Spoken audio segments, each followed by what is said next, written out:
carries a huge weightage in your paper 1 because one of the long question or structured question comes from this topic in fact, ठीक है, इसमें से आता है। उस पूरे सेक्शन के बारे में जितनी डिटेल्स है उसको हम बहुत तसल्ली से पढ़ेंगे। मैं इसको उसी तरह का सवाल समझता हूँ जैसे प्रोग्रामिंग के क्वेश्चंस आते हैं ना, स्ट्रक्चर्ड क्वेश्चंस होते हैं, पार्ट ABCD, इसी तरह से इसके मल्टीपल पार्ट्स होते हैं, हर चीज़ आपस में एक दूसरे के साथ कनेक्टेड होती है। once we deal with the whole these chapters, ठीक है, डेटाबेसेस इसका नाम है। फिर उसके बाद सवाल ऐसे मज़ेदार किस्म के बनाए जाते हैं कि चैप्टर नंबर 1 से लेके चैप्टर नंबर लास्ट तक बात को कनेक्ट कर देता है वो। तो इसमें हम ये नहीं कह सकते कि हम चैप्टर नंबर लास्ट वाला ज़्यादा पढ़ लेंगे, ये चांसेस ज़्यादा हैं उसके कि कुछ सवाल लास्ट वाले 3rd चैप्टर में इसमें ज़्यादा आते हैं, कुछ सेकंड में से आते हैं, पहले में से थोड़े लिमिटेड से क्वेश्चन आते हैं, ठीक है। तो डेटाबेसेस के इस सेक्शन में 3 चैप्टर्स हैं, तीनों ही इंपॉर्टेंट हैं। 3 चैप्टर्स हैं, तीनों ही इंपॉर्टेंट हैं। जिस तरह से चैप्टर नंबर 1 है डेटाबेस कॉन्सेप्ट्स का,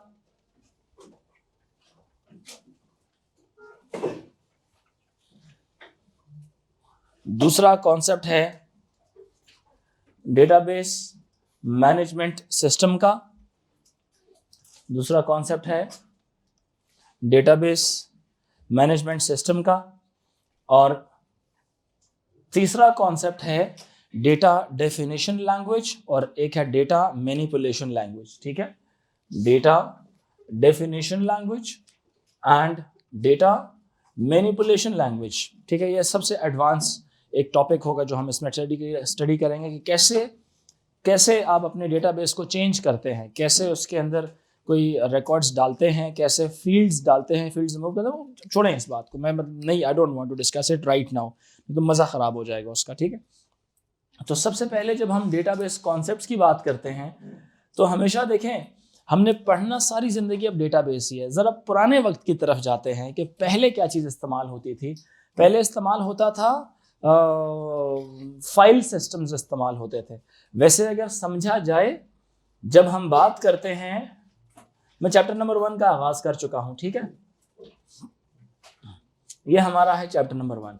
जब हम बात करते हैं किसकी, डेटाबेस की, जब हम बात करते हैं तो database it is the collection of data. जैसे एयरबेस सुना होगा आपने, एयरबेस क्या होती है, it is the collection of airplanes, बहुत ज़्यादा सारे एयरप्लेन्स इकट्ठे, उसको एयरबेस कहा जाता है। ऑर्गेनाइज्ड अंदाज में रखे जाते हैं, जहाज़ आके रैंडमली जिधर दिल किया पार्क कर देते हैं एयरबेस में, नहीं, उनको पता होता है जिस तरह के किस जहाज़ का कौन से वाला कह लें कि जगह है जहाँ पे जहाज़ जाके इनसाइड रुकता है। मूवीज़ में भी एंकर बोलते हैं उसको, हैंगर, सॉरी, यस। अब जब कश्ती के लिए एंकर होता है और जहाज़ के लिए हैंगर, तो उनका हर एक का अपना अपना, उनको पता है कि हमारा हैंगर कहाँ पर है, कहाँ पे हम लोगों ने जाके रुकना है, ठीक है, इसलिए उसको बेस कहा जाता है। जब आप डेटाबेस की बात करते हैं तो व्हाट इज डेटाबेस, डेटाबेस क्या है, database is the collection of data, organized data, so we will call it inter related data. एक तरह के डेटा को आपस में एक दूसरे के साथ कनेक्ट करना इस तरह से कि कोई डेटा रिपीट ना कर रहा हो, खुद को रिडंडेंट ना हो। रिपीटिशन मीन्स रिडंडेंसी, उसमें से क्या कर दी जाए, रिमूव कर दी जाए। बिकॉज डेटा डुप्लीकेट अगर होगा ना, डेटा रिपीट होगा ना, तो उससे क्या होगा, मेमोरी वेस्ट होगी, हमारी प्रोसेसिंग ज़्यादा लग रही होगी। जब भी हम किसी चीज़ को तलाश करेंगे, अननेसेसरीली वो चीज़ हमारे सामने आ रही होगी जो हमें चाहिए नहीं थी। तो इंटर रिलेटेड डेटा मीन्स जिस डेटा का जिस टेबल के साथ ताल्लुक है, उस डेटा को उसी टेबल में मौजूद होना चाहिए। आपकी अटेंडेंस की जो बातें हैं वो आपकी अटेंडेंस वाले में होना चाहिए टेबल। अकाउंट्स, फी से रिलेटेड बातें वो अकाउंट्स के टेबल में होना चाहिए। आपकी एकेडमिक्स के साथ जो ताल्लुक है वो टीचर्स को डिस्प्ले होना चाहिए।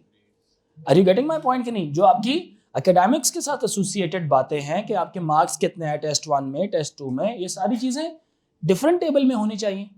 मेरी बात अंडरस्टैंड कर रहे हैं कि नहीं? अकाउंट्स वाले को ये काम नहीं है कि आपके मार्क्स कितने आए थे, इसलिए इनको एक दूसरे से क्या कर लेना चाहिए, हाइड कर लेना चाहिए। अब जब आप टेबल्स को बनाते हैं और इंटर रिलेटेड डेटा बीच में रखते हैं, only those tables which needs to be referenced, एक टेबल जिसको दूसरे टेबल की जानकारी मौजूद होनी चाहिए, उनका लिंक डेवलप करा सकें, जिनके साथ ताल्लुक नहीं है उनको दूर ही रख सकें। मतलब एक्सेस राइट्स भी हम डिफाइन कर सकते हैं डेटाबेस के अंदर। फिर बात समझ आ रही है कि नहीं? यानी कि चीफ एग्जीक्यूटिव ऑफिसर वो सारों के टेबल को देख सके, सारों के टेबल को देख सके, लेकिन एक एम्प्लॉय कुछ चीजों को देख सके। जैसे एक मिसाल के तौर पे जैनिटर है एक हॉस्पिटल में, उसका कोई काम नहीं है कि पेशेंट के डेटाबेस को जाके देखना शुरू कर दे। अगर वर्कर है, वर्कर स्टाफ है, तो उसका पेशेंट के साथ ताल्लुक नहीं कि पेशेंट को बीमारी क्या है, उसको डॉक्टर कौन सा चेक कर रहा है। इसी तरह से जो डॉक्टर्स हैं उनको पेशेंट्स के बारे में पता होना चाहिए कि पहले किस डॉक्टर से इलाज कराया, मेडिसिन क्या लिखी थी, पेशेंट आईडी क्या है, पेशेंट नेम क्या है, पेशेंट एज क्या है। बात समझ आ रही है कि नहीं? पिछली अपॉइंटमेंट कब थी, कितनी अपॉइंटमेंट्स हो चुकी हैं, अगली अपॉइंटमेंट कब है, ये पेशेंट रिलेटेड डेटा डॉक्टर के पास होना चाहिए। बात समझ आ रही? ह्यूमन रिसोर्स वालों के पास डॉक्टर्स की रिपोर्ट होनी चाहिए कि कितने डॉक्टर्स हैं, कितने मरीज चेक किए हैं, और वो मरीजों की भी डिटेल होनी चाहिए कि ये मरीज कितनी दफ़ा इस डॉक्टर के पास आया था, क्योंकि ह्यूमन रिसोर्स वालों ने अपना शेयर रखना होगा उसमें से कि अगर डॉक्टर उस पेशेंट ने मिसाल के तौर पे 100% फी दी है तो 60% will go to the doctor and 40% will go to the hospital. कितने डॉक्टर्स ने कितनी छुट्टियां की हैं ताकि उसमें से उसकी सैलरी डिडक्ट की जा सके, तो ह्यूमन रिसोर्स वालों को ये चीज़ भी अवेलेबल होगी। बात समझ आ रही है कि नहीं? ह्यूमन रिसोर्स वालों के पास जो मतलब कहने के इसी तरह से जो बॉस होगा, बॉस के पास हर एक टेबल की एक्सेस मौजूद होगी। क्लियर है मेरी बात? तो आप डेटाबेस बना के बहुत सारे फायदे अचीव करते हैं, लेकिन डेटाबेस से पहले क्या था? पहले था फाइल सिस्टम था। क्या था? फाइल सिस्टम था। मैं उससे भी पहले चला जाऊं, मुंशी सिस्टम था। कौन सा सिस्टम था? मुंशी सिस्टम। आपके परदादा में से कोई था, लैंडलॉर्ड वगैरह थे, किसी के जमीनों के साथ ताल्लुक था, तो उनके क्या होते थे? रिकॉर्ड कीपर्स होते थे कि नहीं होते थे? रिकॉर्ड कीपर्स की रिकॉर्ड कीपिंग किस पे होती थी? रिकॉर्ड किस पे लिखते थे? वो रजिस्टरों में लिखते थे ना। उस वक्त तो आईटी का तो दौर ही नहीं था, लेकिन जब कभी भी उन्होंने अपनी जिंदगी आसान करने के लिए रजिस्टर्स के नंबर्स रखे होते थे। अभी भी जो लैंड रिकॉर्ड डिपार्टमेंट्स हैं पिंडी, इस्लामाबाद या इस तरह के, कंप्यूटराइज अभी हो रहा था। इमरान खान ने कंप्यूटराइज करने का आगाज किया था, लेकिन उससे पहले पटवारी के ऑफिस कभी गए हो आप लोग? नून लीग वालों की बात नहीं कर रहा हूँ मैं, जो लिटरल पटवारी हैं उनके ऑफिस में कभी आप गए? पटवारियों के ऑफिस में आप जाएं तो आपको बहुत ज़्यादा सारे फाइल्स मिलते हैं रजिस्टर्स के, बहुत ज़्यादा सारे स्टैक्स बने हुए होते हैं रजिस्टर्स के। आप कभी रिकॉर्ड किसी न किसी रजिस्टर में लिखा हुआ होगा। आपकी अगर कोई ज़मीन है तो उसका भी रिकॉर्ड किसी न किसी रजिस्टर में लिखा हुआ होगा। मेरी बात समझ आ रही है कि नहीं? सो उस रिकॉर्ड को ढूंढने में, तलाश करने में बड़ा वक्त लग जाता है। डेटा रिडंडेंट भी हो सकता है, लेकिन कंप्यूटर में जब चीज़ आई थी कंप्यूटर में, तो स्टार्टिंग में डेटाबेस बाद में आया था, पहले फाइल्स बनती थी।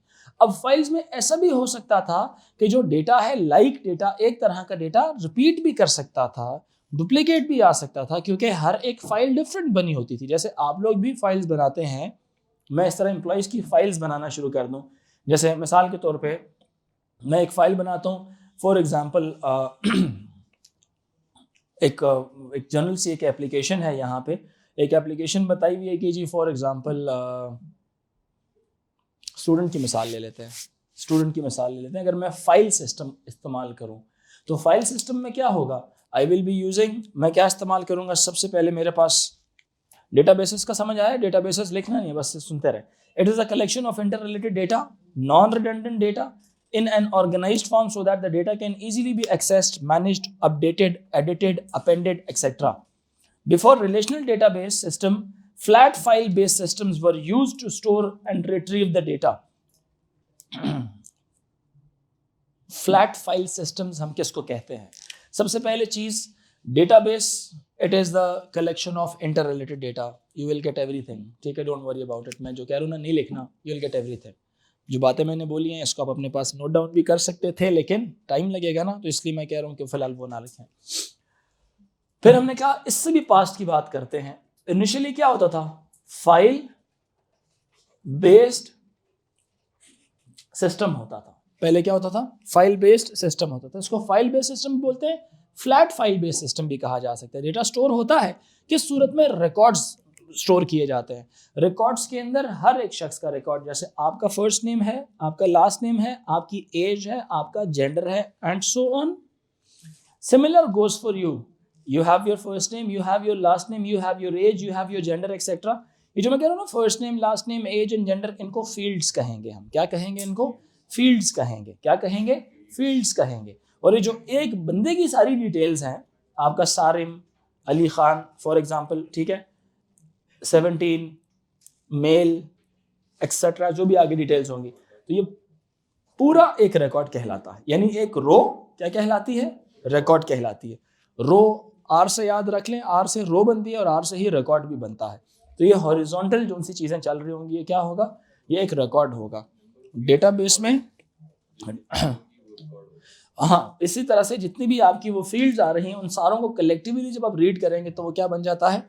रिकॉर्ड बन जाता है। तो फ्लैट फाइल क्या करती है? हर रिकॉर्ड की जो एसोसिएटेड इंफॉर्मेशन होती है वो अपने पास स्टोर कर रही होती है, और वो जो एसोसिएटेड इंफॉर्मेशन होती है किसी की कम किसी की ज़्यादा भी हो सकती है। जैसे आपके पास मिसाल के तौर पे फॉर एग्जांपल एक एट्रीब्यूट है जो सिर्फ आपके अंदर पाया जाता है, जो इसके अंदर नहीं होगा, तो आपके रिकॉर्ड की थोड़ी C length, number of fields ज़्यादा होंगे। आपके रिकॉर्ड में नंबर ऑफ फील्ड्स क्या होंगी? कम होंगी, जो एसोसिएटेड इंफॉर्मेशन आपके साथ कनेक्ट हो रही है। मेरी बात समझ आ रही है कि नहीं? सो फाइल में ये चीज़ मौजूद होती है, एक यूनिफॉर्म स्ट्रक्चर इसका नहीं होता। इसी तरह से जैसे मैंने कहा ना, स्टूडेंट के डेटाबेस की बात करते हैं, तो स्टूडेंट के डेटाबेस में भी आपका first name, last name, second name, database नहीं सॉरी फाइल बेस्ड सिस्टम की बात करते हैं, फ्लैट फाइल की बात करते हैं। आपके first name, last name, second name जो भी है, एज एंड जेंडर लिखा हुआ है। अलॉन्ग अगर अकाउंट्स की फाइल होगी, first installment, second installment, third installment, fourth installment, paid, paid, not paid लिखा हुआ आएगा। इसी तरह से एक और डेटाबेस बनाते हैं, ठीक है, मिसाल के तौर पे एकेडमिक्स का। कौन से वाला? एकेडमिक्स का। उसमें क्या होगा? फिर first name, last name, age, gender and quiz 1, quiz 2, quiz 3, quiz 4, quiz 5। समझ आ रही बात है कि नहीं? अब इस तरह के, ये बिल्कुल ठीक बना रहा हूं, मेरी एक फाइल ठीक है अकाउंट्स की, एक फाइल ठीक है एकेडमिक्स की, लेकिन डेटाबेस इसको डिप्रिशिएट करता है, वो अप्रिशिएट नहीं करता इस बात को। वो कहता है कि नहीं, मजा नहीं आया। वजह रिडंडेंसी आ रही है डेटा के अंदर। सेंट्रलाइज्ड काम होना चाहिए। यहां पे first name, last name, second name कर दिया ना उसी शख्स का, दूसरे फाइल के अंदर ये काम ना करो। अब कोई ऐसा सिस्टम बनाओ, क्योंकि मेमोरी में दोबारा से रिडंडेंट यानी डुप्लीकेट डेटा सेव होना शुरू कर दिया। यहां पे कुछ, यहां पे भी वही फर्स्ट नेम, लास्ट नेम, वहां पे भी वही। डेटाबेस उसको डिस्करेज करता है, वो कहता है ऐसा काम नहीं करना आपने। जो चीज एक दफा किसी टेबल में डिफाइन हो गई, it shouldn't be defined again in another table. If you need that detail, you can just simply create a link. If you need the previous detail, you can just simply create the link between these two tables. If you require it, you can give the access to this accounts table you can give access of this accounts table to the academics table, or you can give this academics table reference to the accounts table if required. If you don't want the access to be given, you can just segregate them, separate them. मेरी बात समझ आ रही है कि नहीं? लेकिन जब UK यहाँ पे, यहाँ की जो फील्ड्स हैं, first name, last name, age, gender, और इधर की first name, last name, name और जेंडर, इंस्टॉलमेंट्स डिफरेंट है, फीस पे कर दी और क्विजेस कितने दिए वो डिफरेंट है, वो तो बल्ले बल्ले, वो तो मजे आ गए। लेकिन यहाँ पे जो एक चीज डिफाइन होगी ना, ये first name, last name, age, gender, यहाँ पे नहीं होना चाहिए। लिंक डेवलप कर दिया जाए, उसके साथ कनेक्ट कर दिया जाए एक दूसरे के साथ। तो कनेक्ट करने के लिए हमारे पास कुछ असूल हैं जो डेटाबेस में करते हैं, फाइल में नहीं कर सकते हम लोग। रिडंडेंसी होती है डेटा की। क्लियर है ये बात कि नहीं? रिडंडेंट का मतलब होता है डेटा अननेसेसरीली रिपीट करना शुरू कर दे, डुप्लीकेट डेटा बहुत आना शुरू कर दे। ऐसा ही है कि नहीं? हमें भी बहुत मसला होता है जब हम एक ही कॉन्टैक्ट को 6 तरीकों से सेव कर लेते हैं। कॉन्टैक्ट नंबर नहीं होता, अक्सर का 3-3 नामों से सेव हुआ होता है। वो एक को डिलीट कर दे, you want that contact to be deleted but it is not deleted from everywhere.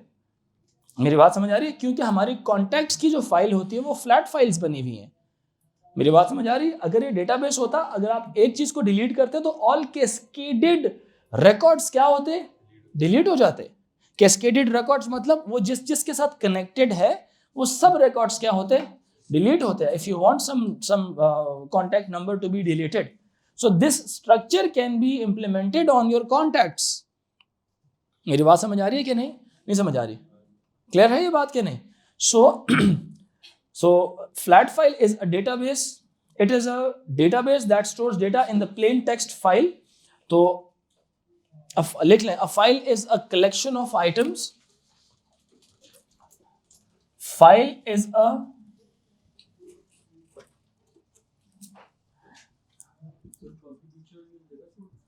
हाँ, इसके लिए जगह छोड़ दें, तकरीबन 6 लाइनें 7 लाइनें छोड़ दें, 6 लाइनें इसके लिए छोड़ दें। लिखना है या बस बता तो दिया इसका मैंने, लिख लें चले। It is a collection of inter related, database is a collection of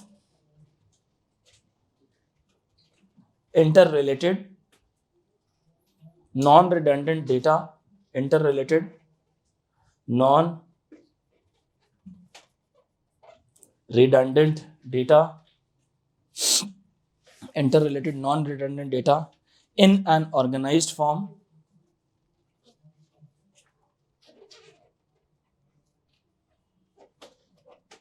in an organized form so that data can be easily accessed, so that data can be easily accessed, managed, manipulated. Data can be easily accessed, managed, updated or manipulated. When we talk about flat file system, it is a file is a collection of items of data. It is a collection of items of data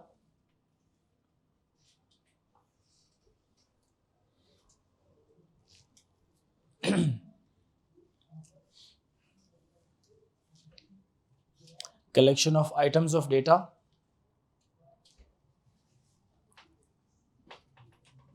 collection of items का मतलब है collections of item of data in a single file,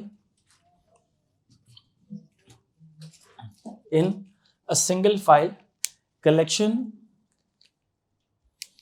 of items का मतलब क्या है? multiple fields or attributes about something could be stored. Attributes किसको बोलते हैं? खसूसियात को, ठीक है ना।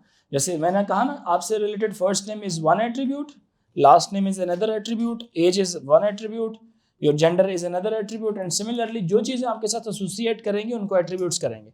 कलेक्शन ऑफ डेटा मतलब जितना भी डेटा है उसको कलेक्ट करना, ठीक है बात के नहीं। कलेक्शन ऑफ डेटा का मतलब या collection of items means multiple fields और attributes about something could be stored, ठीक है।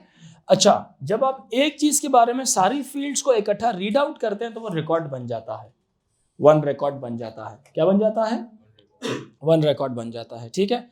All field related to one data item is known as a record. Record is expressed in a row, ठीक है। वो definitely जब आप table बनाते भी हैं, टेबल बनाते हैं तो टेबल की शक्ल इस तरह से दिखती है कि नहीं, है ना। यहां पे क्या है आपका? First name, last name, age, gender, और ये चलता जाएगा आगे, कहानी चलती जाएगी आगे। अब यहां पे आपने लिखा है मिसाल के तौर पे नाम ए, लास्ट नेम क्या है बी, एज क्या है 14, जेंडर क्या है एम, और कहानी क्या है चलती जाएगी। क्या ख्याल है? इसी तरह से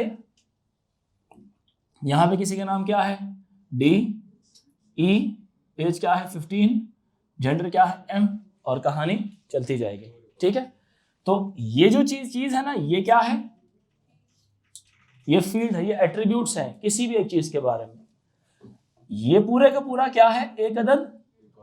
what is this whole? Record is a detail about one entity, ठीक है ये बात की नहीं। सो मल्टीपल फील्ड्स और attributes about something could be stored, multiple related fields combines to make a record. Record is a single row in a table. Record is a single row in a table. ये record हो गया। Record basically रो, technical नाम रो है, sorry record है या field है। Field क्या हो, किसको बोलते हैं, एट्रीब्यूट्स जहां पे आप लोग स्टोर कराते हैं, यानी कि कॉलम की सूरत में, यानी कि कॉलम्स की सूरत में। समझ आ रही बात है कि नहीं? All fields about one entity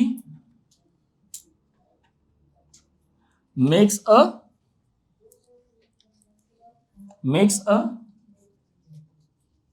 record. Record is expressed as a row in a table. Record is a row in a table.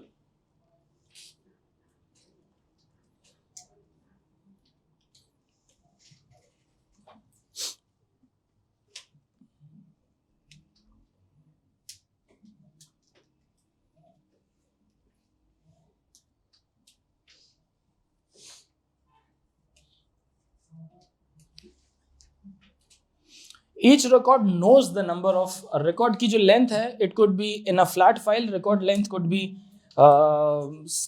same or variable.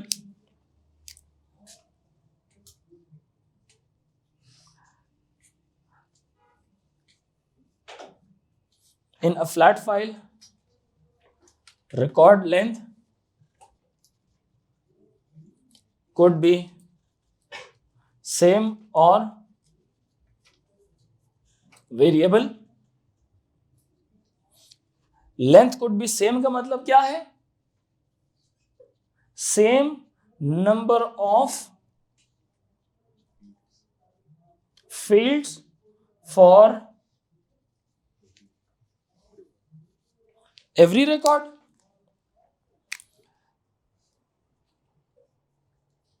Number of fields for records are different, number of fields for each record are different. जैसे मैंने कहा कुछ properties आप में हैं, कुछ properties आप में नहीं है, तो नंबर ऑफ फील्ड्स डिफरेंट हो जाएंगे, ठीक है।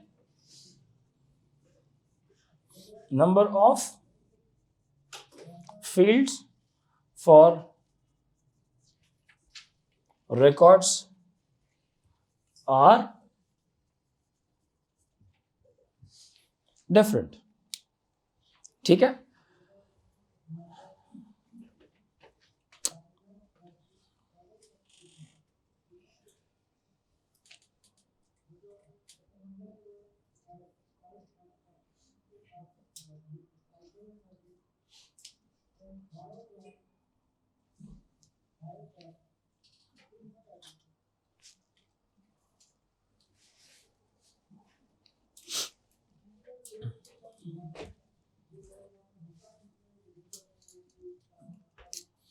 In a flat file record length could be same, या उनकी लेंथ क्या हो सकती है, डिफरेंट हो सकती है, ठीक है। रिकॉर्ड की लेंथ सेम हो सकती है या रिकॉर्ड की लेंथ डिफरेंट हो सकती है। अगर किसी दूसरे प्रोग्राम को या किसी दूसरी फाइल को किसी और रिकॉर्ड की जरूरत पड़ती है, तो पहले तो क्या करना पड़ता है, जो न्यू फाइल है उसको एग्जैक्टली सेम फाइल का स्ट्रक्चर फॉलो करना पड़ता है जहां से कोई चीज इंपोर्ट की जा रही है, अदरवाइज कुछ ना कुछ डिटेल्स मिस आउट हो जाएंगी। एक फाइल के अंदर जैसे यहाँ पे मैंने 4 एट्रीब्यूट्स शामिल किए हैं, किसी और फाइल में अगर 3 एट्रीब्यूट्स हैं और वो 3 एट्रीब्यूट्स वाली फाइल को इसके किसी एक रिकॉर्ड की जरूरत है, वो इसके प्रोग्राम को यूज करता है, तो 3 फील्ड्स वाला जो फाइल है वो अपने स्ट्रक्चर को तब्दील करेगी पहले, फिर उसके बाद क्या करेगी, इसको अपने साथ इंक्लूड करेगी। उससे क्या होगा, टाइम थोड़ा ज्यादा लगेगा, पूरी फाइल का स्ट्रक्चर तब्दील करना पड़ेगा। सेम स्ट्रक्चर ना होने की वजह से डेटा गलत भी कॉपी हो सकता है, क्योंकि इसके पास 3, मिसाल के तौर पे 3 ग्लास हैं, आप उसमें 4 डिफरेंट तरह की शरबत डालना चाह रहे हैं, तो 4 नहीं आ सकेंगे उसके अंदर। आपको चौथा ग्लास अवेलेबल करना पड़ेगा, ताकि जहां से 4 ग्लास 4 डिफरेंट कलर के आप जूस लेके आ रहे हैं, तो हर एक ग्लास में डिफरेंट जूस आगे आ जाए। समझ आ रही है? तो स्ट्रक्चर का सेम होना जरूरी है, स्ट्रक्चर सेम नहीं होगा तो प्रॉब्लम होंगी। क्लियर हुई मेरी बात कि नहीं? तो हम जब डेटाबेस की बात करते हैं तो हम स्ट्रक्चर के ऊपर इंडिपेंडेंट हो जाते हैं, हम स्ट्रक्चर के ऊपर बात नहीं करते, हम इंक्लूजन के ऊपर बात करते हैं, इंक्लूड करें या ना करें। किसी एक रिकॉर्ड को इंक्लूड करें या ना करें, इस तरह की बात हम करते हैं। जो डेटा रिपीट हो सकता है, जैसे भी मैंने कहा कि एक फाइल की 4 रिकॉर्ड्स, 4 यहाँ पे फील्ड्स हैं, फील्ड्स मतलब क्या, कॉलम्स। इसी तरह कोई और रिकॉर्ड था किसी और फाइल के अंदर, उसके अंदर 6 एट्रीब्यूट्स हैं। कितने हैं? 6 एट्रीब्यूट्स हैं, मिसाल ले रहा हूं। इट इज ऑल्सो पॉसिबल कि फर्स्ट 2 एट्रीब्यूट्स उनके क्या हो जाए, सेम हो जाए। क्या हो जाए? सेम हो जाए। अननेसेसरीली क्या हो जाए, सेम हो जाए, which is not recommended in databases कि 2 tables should not have the same attributes. समझ आ रही मेरी बात कि नहीं? सिर्फ चंद एट्रीब्यूट्स सेम हो सकते हैं। कौन से वाले? हर टेबल के अंदर हर रिकॉर्ड को, यहां पे एक ही तरह का रिकॉर्ड दूसरी दफा फिर से भी आ सकता है, यानी कि same record could come again as well.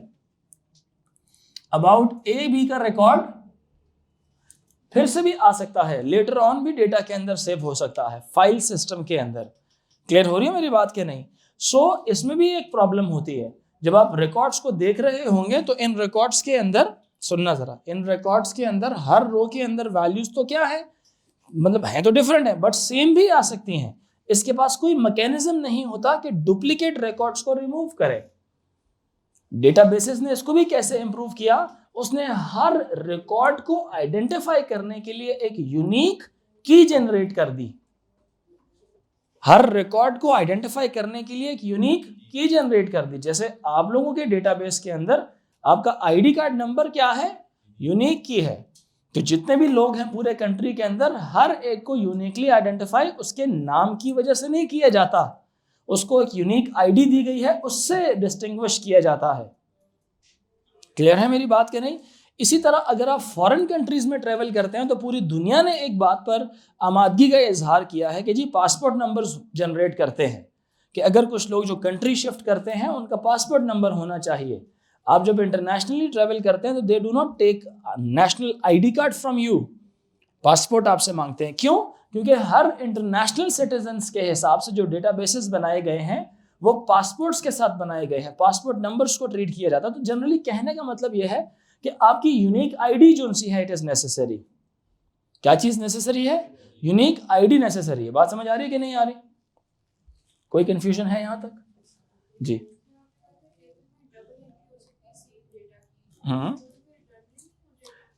Database में नहीं होती, फाइल्स में होती है, फ्लैट फाइल्स में होती है। बिकॉज फ्लैट फाइल्स किस तरह के स्ट्रक्चर को फॉलो करती हैं? ये नॉर्मल आपकी जो टेक्स्ट फाइल के अंदर जो टेबल्स आपने बनाए हुए होते हैं उनकी स्ट्रक्चर्स को फॉलो कर रही होती है, क्योंकि इसमें कोई भी ऐसे रूल्स नहीं होते कि जो डुप्लीकेशन को रिमूव करे। जब डेटाबेस की बात करते हैं तो उसमें ऑर्गेनाइजेशन है, इंटर रिलेटेड डेटा की ऐसी ऑर्गेनाइजेशन है कि आप उसको इस तरह से नहीं ऑर्गेनाइज कर, आप हर डेटा को उसकी प्राइमरी की के हिसाब से डिफाइन करते हैं, और प्राइमरी की के ऊपर डेटा वैलिडेशन चेक लगाया होता है हमने प्रोग्रामिंग के थ्रू कि वो यूनिक होना चाहिए। क्या होना चाहिए? यूनिक होना चाहिए। A record, a primary key given once should not be used again for some other record, वो किसी और रिकॉर्ड के लिए नहीं होना चाहिए। तो जिस तरह हम डेटा वैलिडेशन के काम करते हैं, तो हमने ओ लेवल के अंदर बहुत सारे प्रोग्राम्स इसके बनाए हैं कि रेंज चेक का इफ कंडीशंस कैसी लगेंगी, आपकी लेंथ चेक कैसी लगेगी, आपकी यूनिकनेस चेक कैसी लगेगी, आपकी प्रेजेंस चेक कैसी लगेगी। क्लियर हो रही है मेरी बात के नहीं? तो इन तमाम असूलों के साथ एसोसिएटेड आपकी प्रोग्रामिंग भी शामिल होती है। तो हम जो यहाँ पे कहते हैं ना कि ऐसा कर लेंगे, ऐसा होता है, तो मींस उसकी बैक एंड पे कोई ऐसी चीज है जो ऐसा काम करती है। तो यहाँ पे ऐसा कोई काम नहीं करता। ऐसा काम करने के लिए एक ऐसा, चूंकि कोई ऐसी यहाँ पे फील्ड नहीं है जो यूनिकली आइडेंटिफाई करवा सके। मेल सारे ही हो सकते हैं, एज रिपीट हो सकती है, सेकेंड नेम दोबारा आ सकता है, फर्स्ट नेम दोबारा आ सकता है, तो दे are never good candidates to be kept as a unique ID. Unique ID को कोई ऐसी वैल्यू होनी चाहिए जो दोबारा कभी रिपीट खुद को ना करे ना, सोचा करे ना, ऐसी कोई बातें सोचा करे आपकी जिंदगी के साथ एसोसिएटेड ऐसी कौन कौन सी बातें हैं। आपका आईडी नंबर है, सिंपल सी बात है, इट्स वेरी। अब कॉलेज जाते हैं, आपका जो रोल नंबर है मैच करता है किसी के साथ? यूनिवर्सिटी जाएंगे मैच करेगा? कभी भी नहीं करेगा। आप ब्रिटिश काउंसिल में आप अप्लाई करते हैं, आपका रेफरेंस नंबर किसी दूसरे बच्चे का सेम हो सकता है? नहीं। वर्चुअल अकाउंट नंबर बनता है, सेम हो सकता है? कभी भी नहीं। अब वर्चुअल अकाउंट नंबर सेम बन गए तो वो आपके लिए बनाया गया था, it is associated to only you, so that आप जब पैसे पे करें उनका डेटाबेस देखे ये पैसे किस अकाउंट में डिपॉजिट हुए थे, इस डिपॉजिट में हुए थे। अच्छा, इस अकाउंट के साथ एसोसिएटेड कौन सा वाला डेटाबेस की कौन सी एंट्री मैच कर रही है, तो जो रजिस्ट्रेशन मैच करती है ना, रजिस्ट्रेशन नंबर, अब वो वर्चुअल अकाउंट नंबर के आखिरी 6-7 डिजिट्स देखता है और आपके रेफरेंस नंबर के आखिरी 6-7 डिजिट्स देखता है। ये दोनों सेम हो गए, डायरेक्टली आपको टारगेट किया जाता है एक और डेटाबेस के अंदर। इनिशियल काम क्या हो रहा है, 2 डेटाबेसेस मेंटेन हो रहे हैं, नंबर ऑफ एप्लीकेशंस वाला डेटाबेस और एक अकाउंट्स वाला डेटाबेस मैनेज हो रहा है। हो सकता है number of applications, for example आप आगे देखें ना, बार बार पीछे क्या देख रहे हैं, हाँ ना, मैं तो आगे हूं, आप पीछे देखते हैं, तवज्जो रखें। हो सकता है एप्लीकेंट्स कितने हो, 5 लाख हो, अप्लाई कितनों ने किया हो, 5 लाख लोगों ने, फीस कितनों ने पे किया, 2 लाख ने। Are you getting my point कि नहीं? सिर्फ उन 2 लाख लोगों को साथ इंटीग्रेट किया जाएगा। इसीलिए ब्रिटिश काउंसिल क्लेम करता है कि 7 फरवरी के बाद हम क्या करेंगे, आपके स्टेटस को अपडेट करेंगे, अनपेड से पेड की तरफ लेके जाएंगे 7 डेज के अंदर अंदर। कंप्यूटर फास्ट हो तो लम्हे में कर ले ये काम, एरर से बचाने के लिए वो ये काम करता है। फिर एक नया डेटाबेस शायद वो लोग बनाते होंगे, एक नया डेटाबेस वो लोग बनाते होंगे जिसमें लेट एंट्रीज वाले एंटर अपने पास लिख रहे होंगे। जी जी जी बिल्कुल होगी, मैंने लिंक भी भेज दिया, मैंने लिंक भेज दिया ना, ठीक है, मैंने लिंक भेज दिया, ठीक। यहां तक बात समझ आ रही है सारों को कि नहीं, बताएं बच्चों, हैं? So a file could be stored in the form of a text in a table. लिख लें, a flat file could be stored in the form of a table in a text file.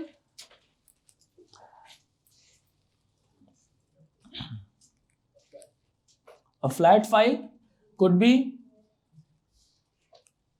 stored as a text file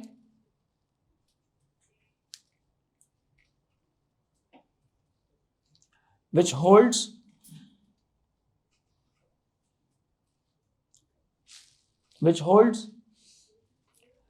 records having multiple fields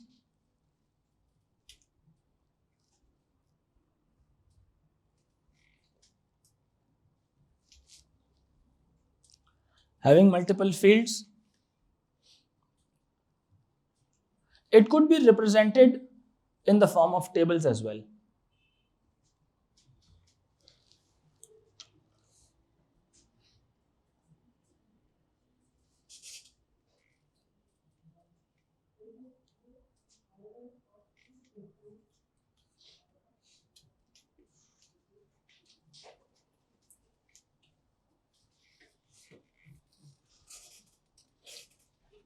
अच्छा, जैसे मैंने कहा 2 different flat files हो सकती हैं, 2 different files हो सकती हैं, बल्कि लिख लें, two different flat files can hold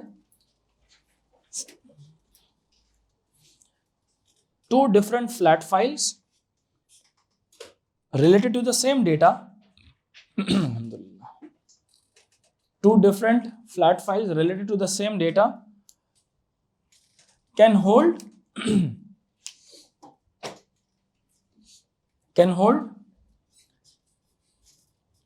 same fields more than once, can hold same fields more than once,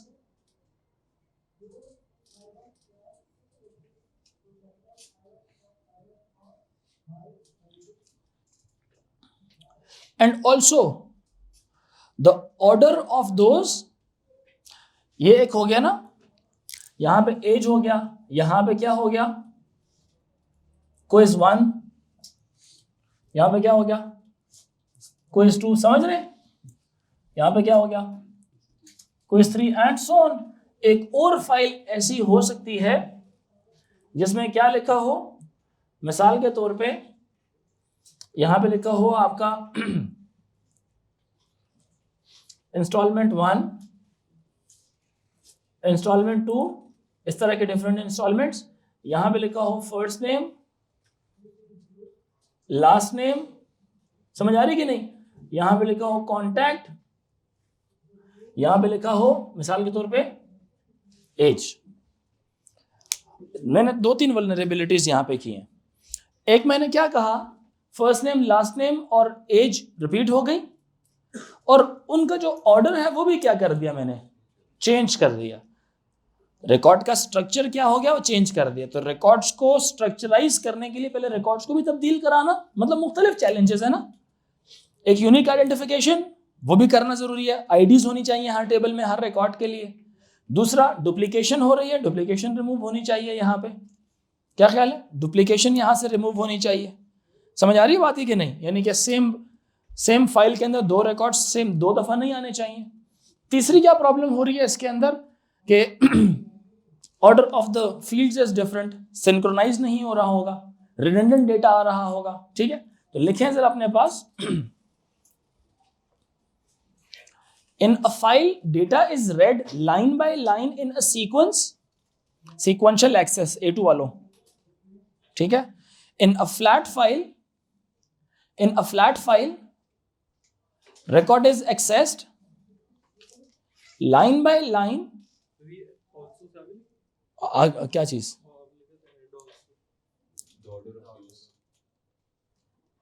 sentence खत्म नहीं हुआ पीछे वाला। 2 different flat files related to the same data can hold same fields more than once, and also the order of fields could be also वाली बात को भी लिखा, also the order of fields could be different।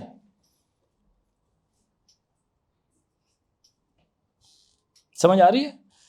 Next, अब अगला point लिखें। अगला point क्या था, in a flat file record is accessed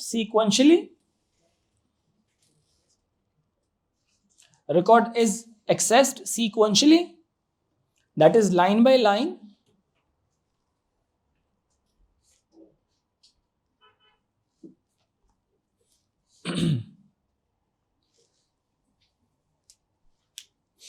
अभी हेडिंग लिखे limitations in a flat file, directly point पर आते हैं।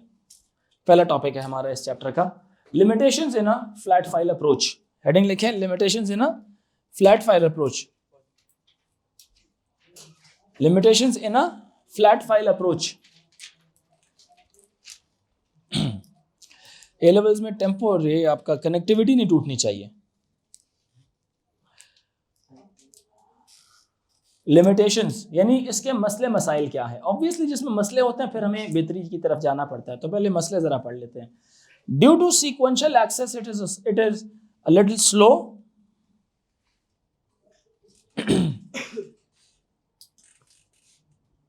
Due to sequential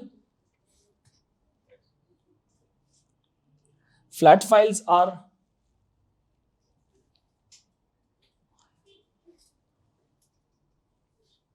slow in their processing due to sequential access, flat files are slow in their processing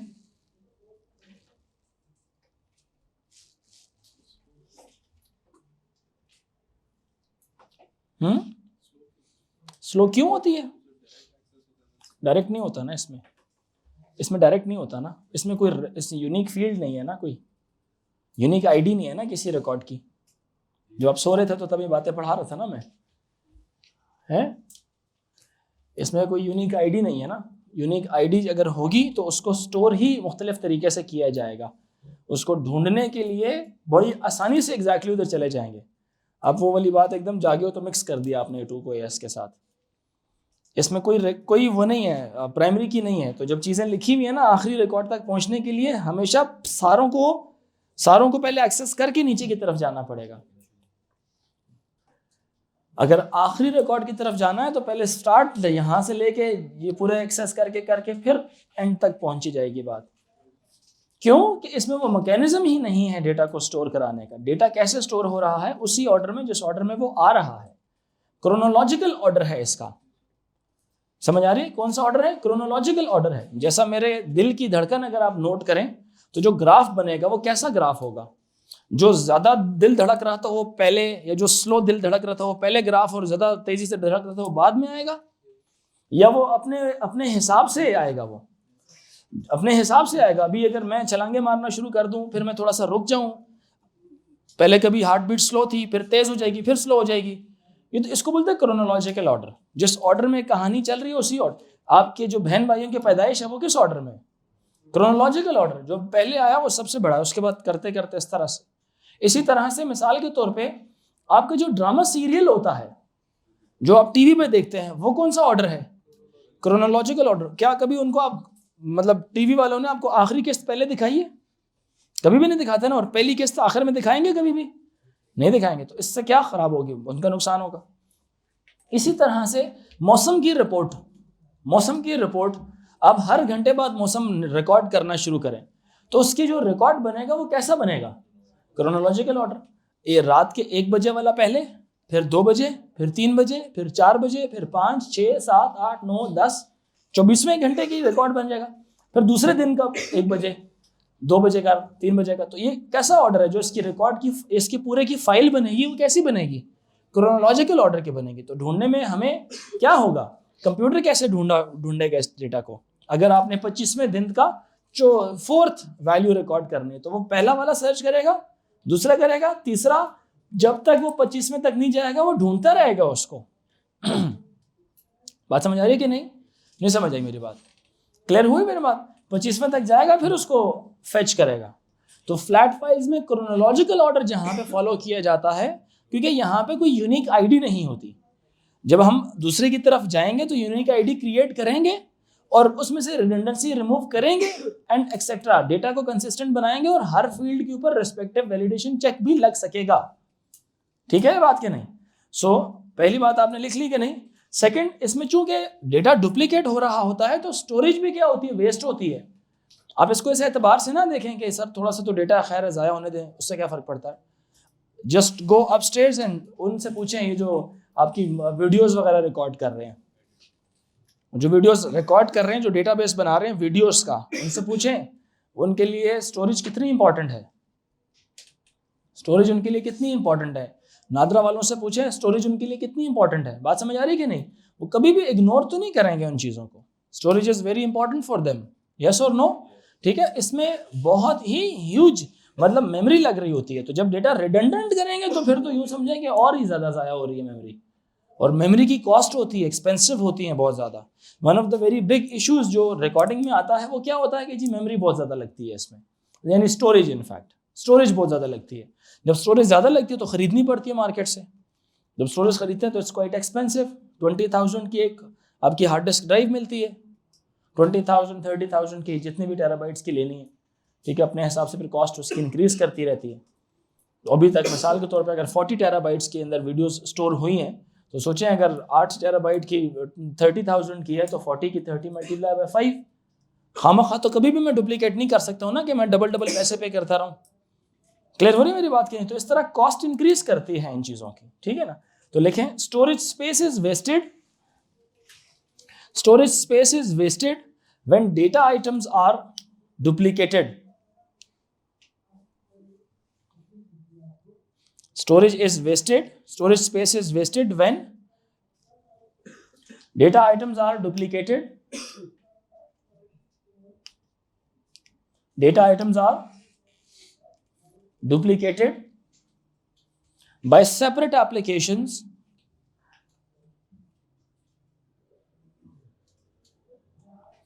or files, by separate applications or files.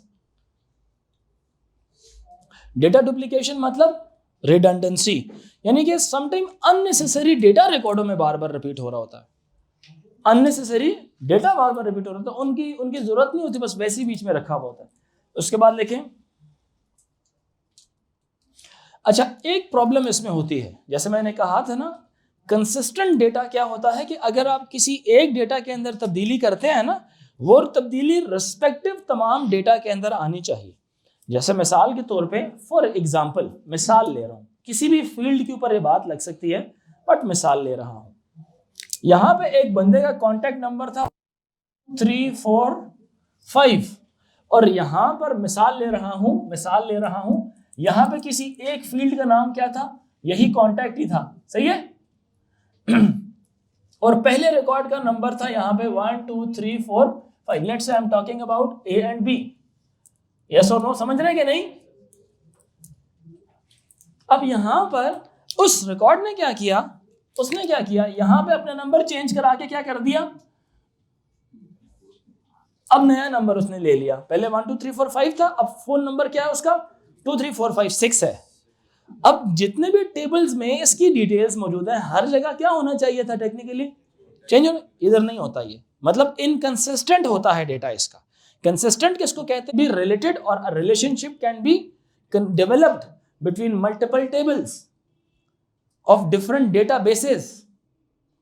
Imran Khan ने क्या किया था, उसने कहा था मैं सेंट्रलाइज सिस्टम बना रहा हूं। एफबीआर का अपना डेटाबेस था, नादरा का अपना डेटाबेस था, बैंक वालों का अपना डेटाबेस था, फॉरेन ऑफिस का अपना डेटाबेस था, नैब वालों का अपना डेटाबेस था। उसने क्या किया, इन सारों को कनेक्ट करा के सेंट्रलाइज डेटाबेस के साथ कनेक्ट कर दिया।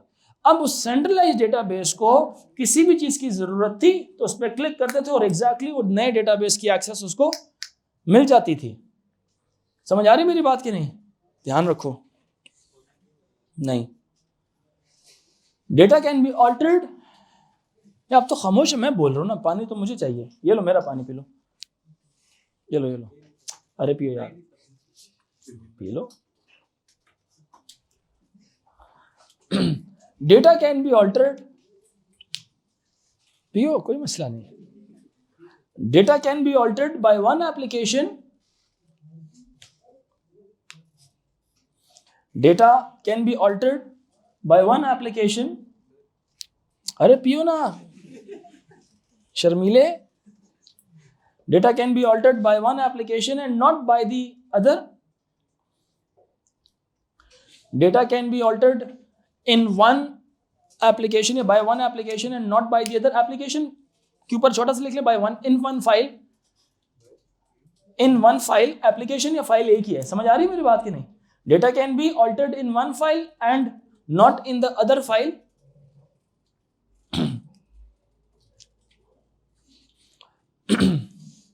Data can be altered in one file and not in the other file. अब इसको ना एप्लीकेशन के ऊपर फाइल लिख लें, एप्लीकेशन फाइल एक ही है, ठीक है।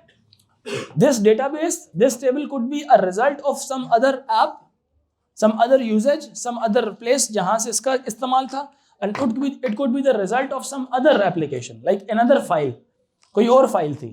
तो डेटाबेस कभी भी अलाउ नहीं करता कि डुप्लीकेशन हो। क्यों? वजह ये है कि डुप्लीकेशन मेमोरी भी ज़ाया करती है और कनेक्टिविटी नहीं होने की वजह से अगर एक जगह तब्दीली आती है तो हर रिलेटेड डेटा में तब्दीली नहीं आती। क्लियर है? इसका मतलब है कि डेटा क्या है, इनकंसिस्टेंट है। डेटा क्या है, इनकंसिस्टेंट है। कंसिस्टेंट डेटा का मतलब क्या होता है कि अगर एक टेबल में तब्दीली करेंगे तो उससे रिलेटेड जितने भी जगह होंगी सब में क्या होगा, तब्दीलियां होंगी। जो आपका नेचुरली टाइम क्या करता है, सेव करेगा। टाइम क्या करेगा, किसका, डेवलपर का, डेटा मैनेजर का, डेटाबेस मैनेजर का टाइम सेव करेगा। ये पता नहीं कितने टेबल्स होंगे। जैसे मिसाल के तौर पे आप फोत हो जाते हैं, मिसाल के तौर पे आप मतलब एक इंसान फोत हो जाता है, उसका डेथ सर्टिफिकेट बनाते हैं, उसका रिकॉर्ड। आपको पता है जब आप नादरा में डेथ सर्टिफिकेट बनाते हैं तो एसोसिएटेड बैंक की डिटेल्स होती हैं, वहां पे भी उसका स्टेटस क्या आता है, डेड आता है, डिजीज आता है, मर चुका है, बेशक जितने मर्जी पैसे हो। बहुत सारे लोग अभी भी लीगल केसेस लड़ रहे हैं, किस बेस के ऊपर, कि उनके लवाहिकीन फोत हो चुके हैं और उनके पैसे बैंक में पड़े हैं। तो बैंक तो ऐसे पैसे नहीं देता किसी को, उसके लिए एक बाकायदा लीगल प्रोसेस है। मतलब बहुत से भाई कह रहा होता है कि जी जिसका भाई फोत हुआ दूसरा भाई उसके पैसे पे कब्जा करना चाहता है, उसके जो बच्चे होते हैं वो कहता है मैं लूंगा, और जो उसकी दूसरी बीवी होती है वो कहती है मेरा हिस्सा भी इसमें दो। मेरी बात समझ आ रही है कि नहीं? तो ऐसे बहुत सारे लोगों के केसेस इस वक्त पेंडिंग है कि नहीं है ना? तुम क्यों हंस रहे हो? अच्छा लिख लें, it means then the data becomes inconsistent. Data becomes inconsistent. एक जगह चेंज करें और वो दूसरी जगह चेंज ना हो, it means data is inconsistent. Data क्या है, inconsistent.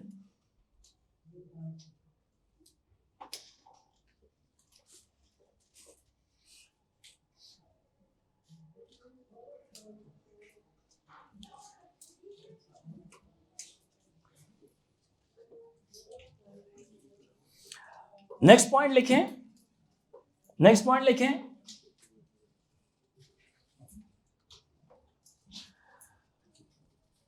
the inquiries available can depend on the structure of the data. The inquiries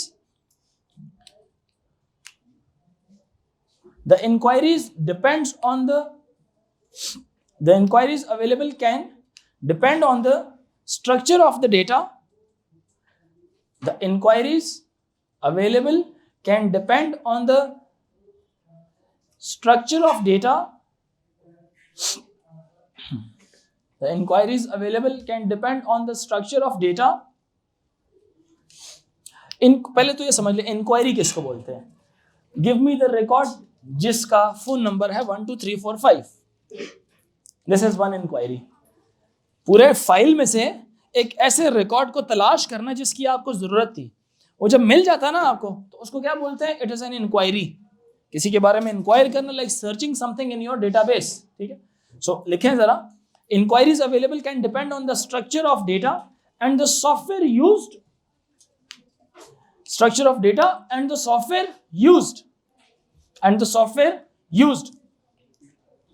The inquiries available depend on the structure of the data and the software used. लिख लिया? And the software used. Like ये depend करता है किस पर? Searching software पर. यानी search करने वाला एक एल्गोरिथम है. Linear search, binary search. बात समझ आ रही कि नहीं? लीनियर सर्च, बाइनरी सर्च, हर सॉफ्ट प्रोग्राम जो हम बनाएंगे इसको एक सॉफ्टवेयर का दर्जा दिया गया है. वो उस सॉफ्टवेयर पर डिपेंड कर रहा होता है कि किस तरह से आप उसको सर्च करेंगे. यानी data is not independent, data is dependent upon the searching criteria. So जो enquiries available that depend upon two things. One is the structure of the record and the software used to search that thing. ठीक है? It means the data itself is not independent. The data itself is not independent. The data depends on the software structure. ठीक है? Data is not independent. Data is not independent. Data is not independent because it depends on the software used as well.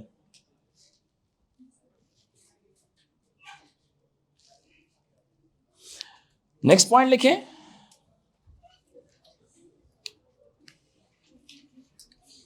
There is no validation technique that could detect the original errors.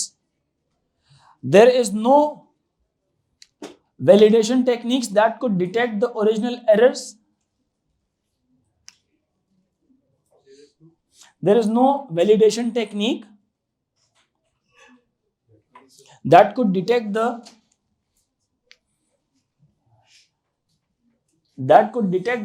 data errors. That could detect the data errors. It means data integrity issues are there in flat files. It means data integrity issues.